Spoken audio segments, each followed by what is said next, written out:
Today I'm going to be servicing my tailstock.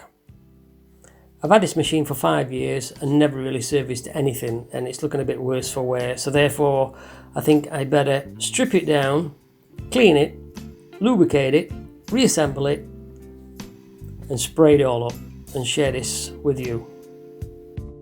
Prior to operating any machinery, maintaining or servicing, it's always a good idea to have the instruction manual for the equipment that you're working on. On this occasion we have the Centurion 3-in-1 machine manual. After reviewing the manual, you can see that there is an exploded version of the tailstock. So if we need any spare parts, everything is numbered. We can see how it all goes together, so it should be quite easy. At the back of the instruction manual there is the tailstock assembly. All the parts are indexed with the associated number taken from the exploded view. There is the part number, the coding for the part number, the description and the quantity of items required. I think everybody's been spanner trained, so I think it's unnecessary to show the strip down of the tailstock. Therefore I'll move on to the cleaning phase of the job.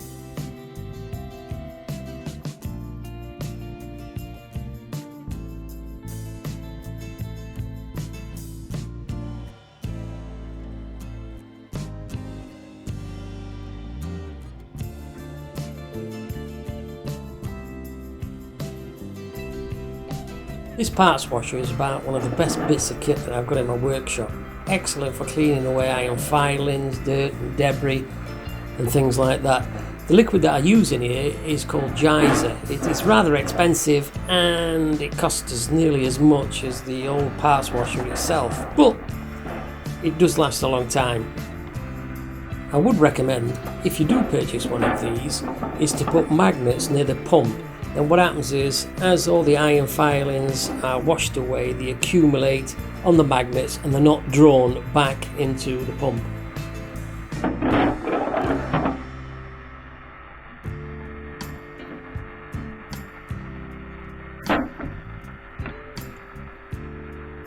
These are all the small components from the tailstock.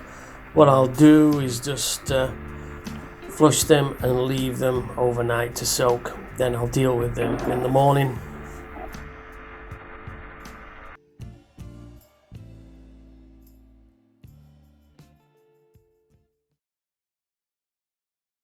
For the final cleaning phase of the components that have been washed, what I tend to do is, before any of them are prepped for spraying or filling, I use acetone. It gets rid of any final bits of residue before applying any filler or any paint.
Following an overnight hardening of the filler, air tools always come in handy for tasks like this.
the cleaning, filling, sanding and masking is done, and now it's just down to spraying it and making it look good.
Finally 100% assembled and back on the lathe and looking good.